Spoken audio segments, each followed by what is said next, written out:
It was a Saturday night, alive with the pulse of New York City. My friends and I were soaking up the energy in a local bar, enjoying the lively atmosphere.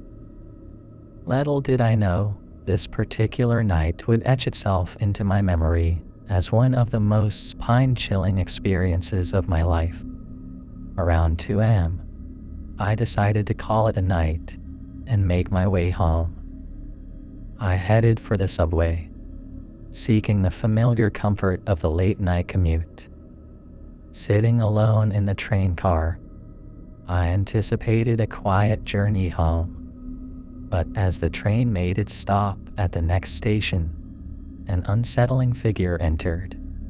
A man roughly 40 years old, dressed in worn-out clothes and carrying a backpack, took a seat at the far end of the empty train car. My unease grew as he retrieved a marker from his bag and began defacing the advertisements with ominous messages, like "You will pay for your sins," and "The end is near." His penetrating stare locked onto mine as he finished his unsettling graffiti. The hairs on the back of my neck stood on end, and a chill ran down my spine.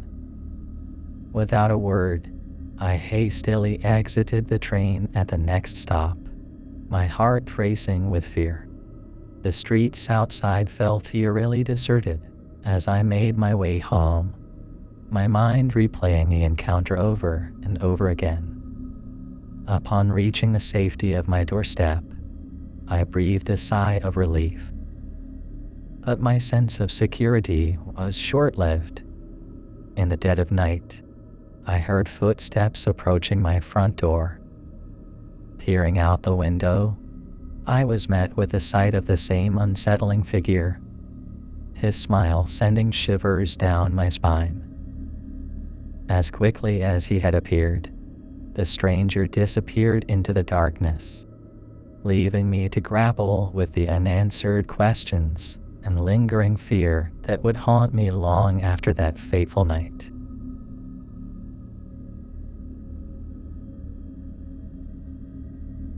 At 24 years old, I found myself working the night shift as a cashier at McDonald's.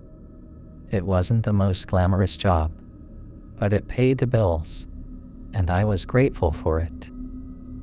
However, working those late hours meant that getting home could be a bit tricky, especially since the subway was my only option.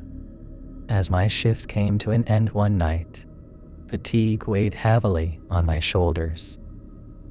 All I wanted was to crawl into bed and drift off to sleep. With a tired smile, I bid farewell to my coworkers and made my way to the subway station. The platform was eerily quiet as I descended the stairs, the fluorescent lights casting long shadows against the tiled walls. I checked the time, 4:30 a.m. A late hour meant that the subway car was nearly empty when it arrived, with only 2 other passengers joining me for the journey. Settling into a seat, I let out a weary sigh, grateful for the chance to finally relax. Little did I know that moment of peace would be short-lived. Suddenly, with a jolt, the train came to an abrupt halt, the lights flickering before plunging us into darkness. Confusion rippled through the car as we exchanged nervous glances, wondering what had happened. The power outage sent a chill down my spine, the darkness pressing in around us like a suffocating blanket. Panic began to bubble up within me, my heart racing with fear. This wasn't supposed to happen, not here, not now. Then, amidst the darkness, came the sound of screams and shouts from outside the train.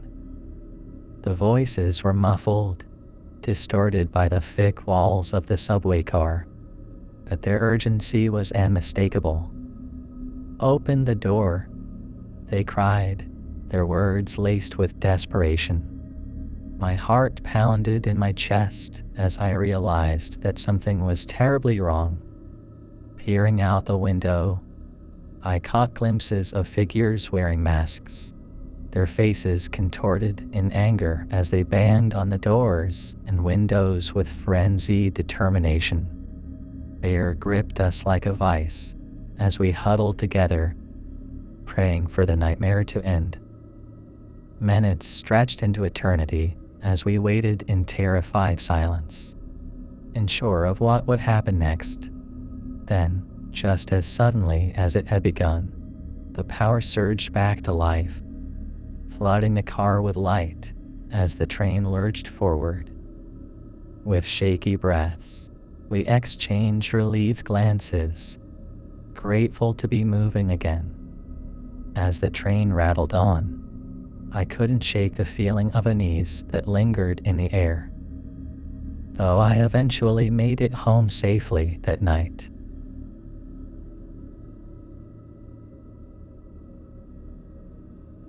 It was a cold December night, and my workday had just ended.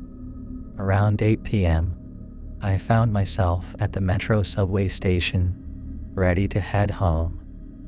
The station was bustling with people, each with their own destination in mind. As I boarded the train, I noticed a particular passenger who seemed a bit off. He was mumbling to himself, and it was clear he wasn't saying anything nice. Despite the murmurs, everything seemed normal at first. But as time passed, the mumbling grew louder and more disruptive. It started to bother the other passengers, myself included. Eventually, one person couldn't take it anymore and asked the mumbling man to quiet down. Instead of calming down, the man got even louder and more agitated.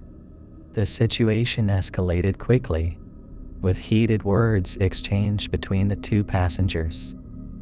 The tension in the air was palpable as everyone on the train watched nervously. Then, shockingly, the mumbling man pulled out a knife. Fear rippled through the train car as he lunged at the other passenger, stabbing him in the leg before anyone could react. The sudden violence sent the train into chaos, with passengers screaming and scrambling to get away from the danger.